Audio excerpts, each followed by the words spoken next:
The Columbia Broadcasting System, in cooperation with the Office of Price Administration, presents 100 Million Questions. Every day, 500,000 Americans go to their local ration boards with questions on the various aspects of our wartime living. We have in the studio now 3 members of War, Price, and Rationing Boards of the Boston area. They will discuss some of the problems of the citizens of this locality with the men appointed by the President to direct the Office of Price Administration programs of rationing, rent, and price control. Ladies and gentlemen, Mr. Leon Henderson, Administrator of the Office of Price Administration. Thank you, Mr. Announcer, and good evening. Tonight we're in Boston, the hub of New England. Ordinarily, when we think of New England, we think of rolling green hills and snug little towns with white churches, of the Pilgrim Fathers and the whole story of America's birth. We think, too, of New England, the old-fashioned virtues of honesty, thrift, and frugality. Virtues which we in OPA depend upon in today's task on the home front and winning a total war. And just as the great industries of New England are pouring out a steady stream of goods for war, so must these rugged old virtues which we associate with New England come to the fore in all of us, wherever we are, to strengthen our drive for victory. Now, before some of my other regions get jealous, I guess I'd better introduce the guest of the evening. Now, this is Mr. James Kernnedy, Chairman of the War, Price, and Rationing Board of Middleboro, Massachusetts. Hey, Mr. Kernnedy, would you mind telling me something about yourself? Not at all, Mr. Henderson. I am president of the Middleboro Cooperative Bank of Middleboro down in Plymouth County. Population of 10,000 with 11 schools and 13 churches. We also have 332 boys in the armed services. Also, we are proud of our Women's Motor Corps of 60 and a Medical Corps of 300. 300 women, you should have said, Mr. Kernnedy. Now, there's going to be more women in OPA as we go along. By the way, that reminds me, we've got Mrs. Arthur W. Flint of the Wakefield Board here. What are your main interests, Mrs. Flint? Why, Mr. Kernnedy, I'm just the common garden variety of New England housewife. However, I'm tremendously proud of being an instructor in the surgical dressings unit of the Wakefield Red Cross. And finally, Mr. Luther R. Harris. Say, what's the name of that board you're on, Mr. Harris? That's Smithsonian. Well, I've been wanting to hear somebody pronounce that in a New England way. By the way, what do you do, Mr. Harris? I'm supposed to be retired. Retired? Mr. Henderson, but I've been drafted for ration work. Well, there's a lot of people been drafted and a lot more coming back, too.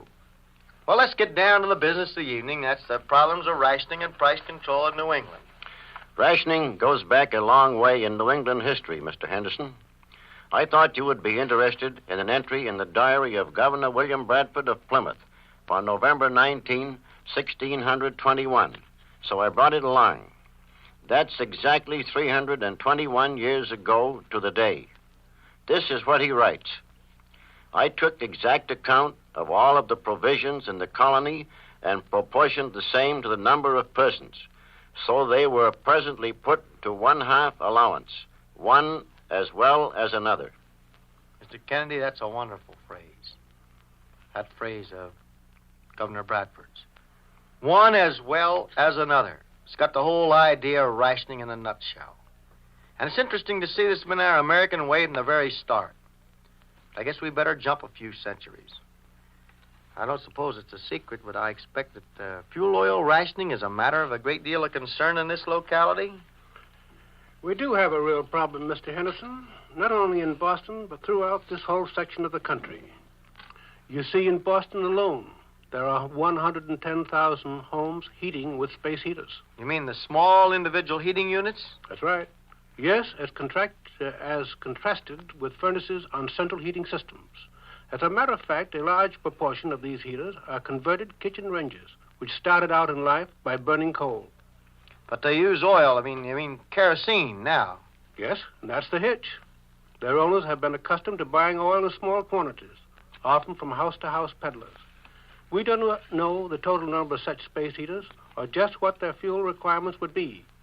Furthermore, the experts didn't do so well by us in working out the rationing formula for heaters like that. Well, the experts did their best. We got 3 of them. Not 1, 3. of the outstanding heating engineers in the country to work out those rationing formulas. Well, their calculations for central heating systems were excellently done, but the experts were not familiar with peculiar problems of this type of heater. And in Boston, there are 110,000 of them to say only 20,000 of the central heating variety. Well, those formulas have been revised, as you know. But that's a good illustration as any, Mr. Harris, of the trouble you have in laying out a rationing program.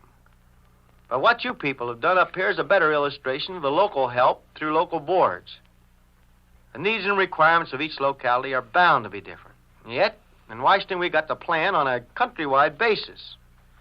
Now, we go out and get the best possible technical advice and the experts, and then, of course, we modify the program as you fellows in the field find out that we need to fix it up. Now, it's just as we did in the fuel oil thing for you people up here. You know, Mr. Henderson, I wish everyone knew exactly why fuel oil rationing is so necessary.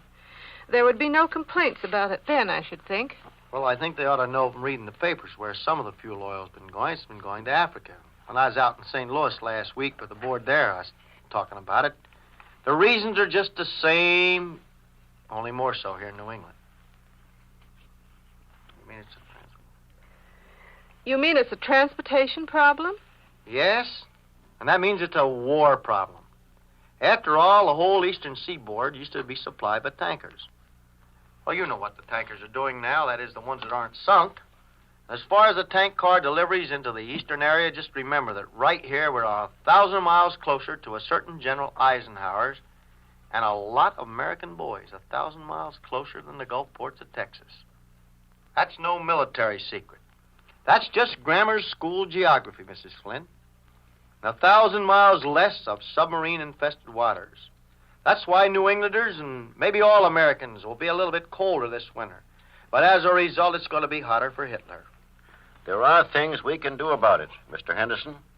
We've managed to take New England winters for a good many years now. Of course, there's things that can be done. Conservation and conversion. Conversions to other types of fuel. Didn't you tell me a few minutes ago that most of these space heaters in Massachusetts were originally coal or wood ranges? Can't you do something about reconverting them to their original purpose? A lot of them can and should be. Their owners would be a lot warmer.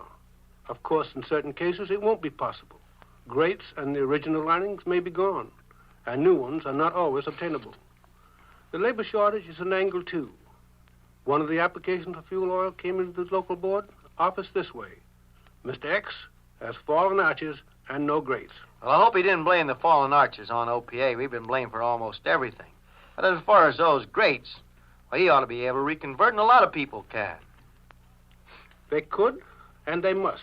Why, if only 10% of them reconverted, it would accomplish a saving of something like 3 million gallons for the city of Boston alone.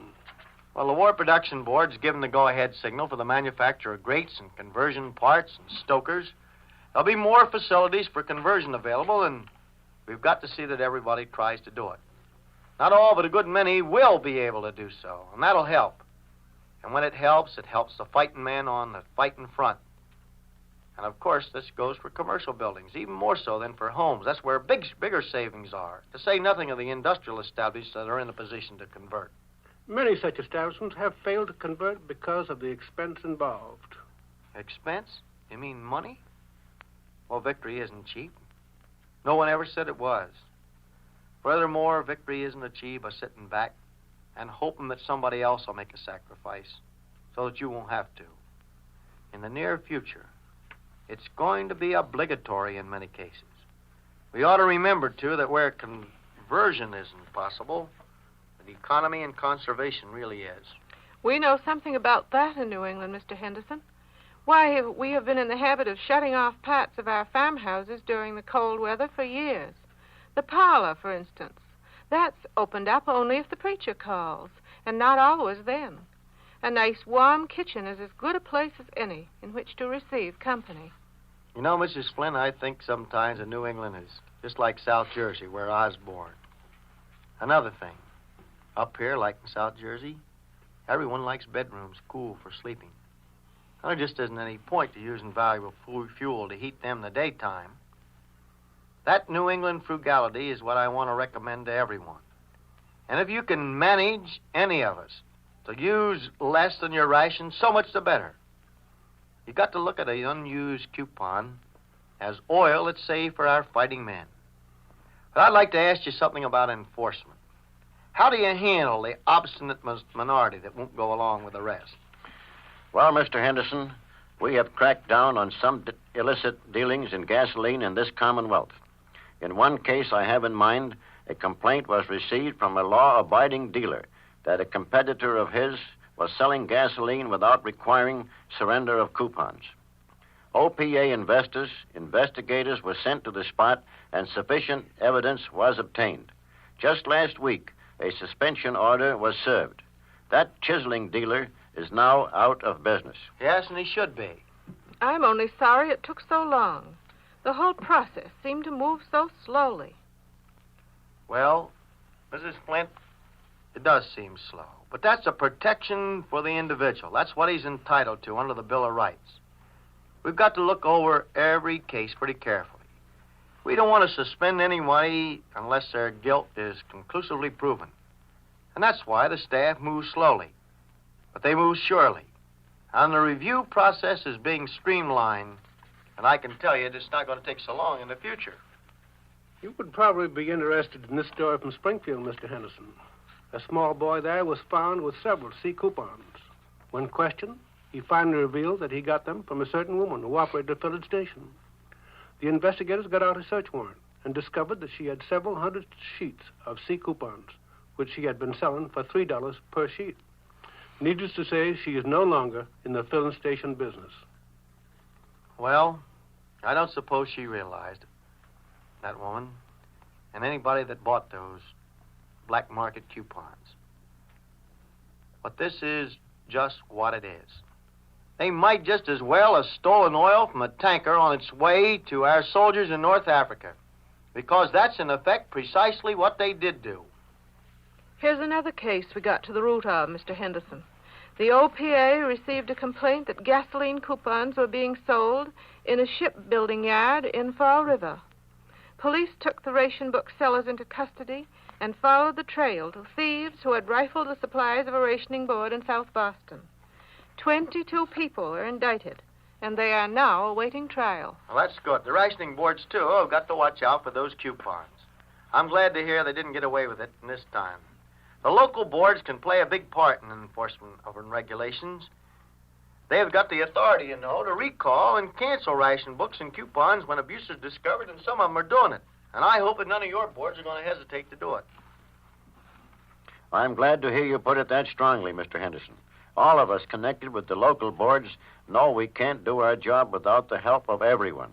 Everyone who wants victory for America.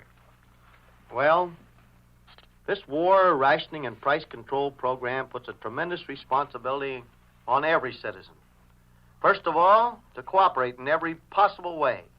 Not to pay more than ceiling prices. Conserve your fuel.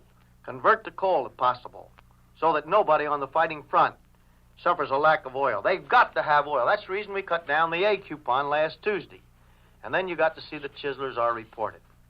I know of a young man in this country who's blind now because he was a crew member of an oil tanker and he was torpedoed.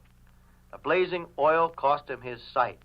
I want you to keep that in mind when you are in the black markets. You have heard another in the weekly series of programs called 100 Million Questions, presented by CBS in cooperation with the Office of Price Administration. Our guests in the studio today were 3 members of the War, Price, and Rationing Boards of the Boston area. They discussed some of the problems of the citizens of this locality with Mr. Leon Henderson, Administrator of the Office of Price Administration. This is the Columbia Broadcasting System.